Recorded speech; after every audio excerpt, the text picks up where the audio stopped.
Super. Twój strzał, tato, był super. Młody, ojciec miał być nowym Dejną. Jak kiedyś Dejna, braci na mistrzostw świata, strzelił głową bramkę, to aż mu się kapcie rozleciały. Ja tam wolę, jak strzela Messi. Messi? Ty widziałeś? Pijany. Nie, tam. I do Chyba samochodu idzie.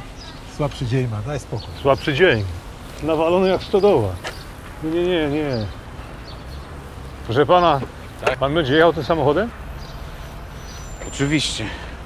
Przecież pan jest kompletnie pijany. Ja jestem zupełnie trzeźwy. Co się pan czepia?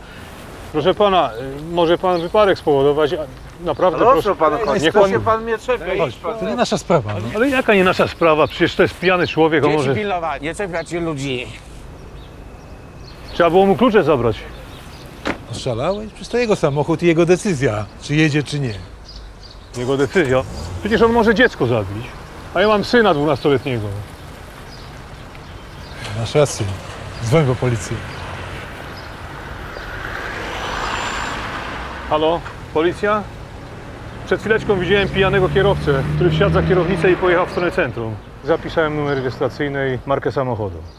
Każdego dnia możesz spotkać na swojej drodze pijanego kierowcę. Od tego, czy go powstrzymasz, może zależeć czyjeś życie. Nie wahaj się reagować. Zadzwoń pod numer alarmowy 112. Dowiedz się więcej o kampanii Powstrzymaj pijanego kierowcę na www.powstrzymaj.pl.